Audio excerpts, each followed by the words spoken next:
对平农战争的两种选举方面，国民党是连年3败的实力，也是过去12年来全部都由民进党所执政。今年县人民战争初期风继续代表民进党而政治连任，国民党是推派让议会议长周典论披挂上阵。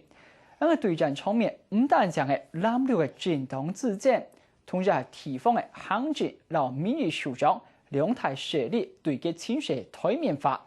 所以兩場戰爭唔但將有關國民黨係咪做咧過一擺拿轉執政權，更加也會變做係檢驗初期風救災能力和日變處理嘅重要指標。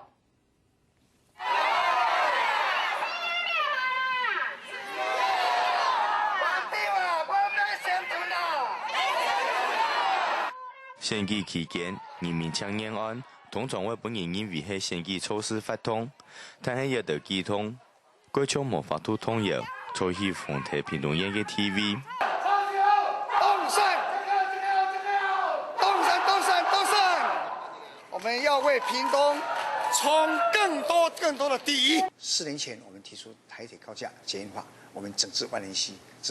如今我們已經把水弄得大部分乾淨了。同時，我們也對大利地提出4年前的承諾，現在已經動工了。蔡英文一代講4年來嘅政績，同時向市民強調，過去所有嘅競選政見，嘛將會一步一步嘅實現。雙手拼出屏東好前途。一擺蔡英文嘅對手係一家在實力唔高嘅現任屏東縣議會議長朱典論。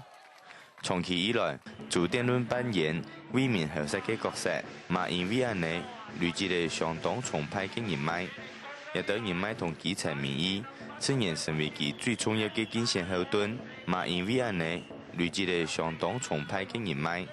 也得人脈同基層民意，自然成為其最重要嘅競選後盾。54歲嘅議長親自出征，而挑戰的唔單止係太極7歲嘅蔡英文，還有屏東縣未來嘅發展。其實屏東真的是好山好水，是一個可以說是最好的一個這個觀光的好地方。屏東沒有一個新的主題樂園出來，如何讓舊有的這些人能夠再一次的循環，再回來我們屏東觀光的新景點，而且這個景點是要國際性的啦，這要國際性的，這樣才能夠來帶動。30年前嘅88歲份，一度打亂了蔡英文嘅競選腳步，一直到在其重建工廠告一段落以後，讓開始安排措施發通。畢竟現下重建工作，假使冇符合災民嘅期待，若唔是想要連任成功，本政權延續。我們很多的政策是一步一步把它實現完成，而不是空喊口號。那現在我們覺得對手是在空喊口號，你就提出你的政策白皮書，而且你要保證做到。面對綠泰以南嘅政治現實，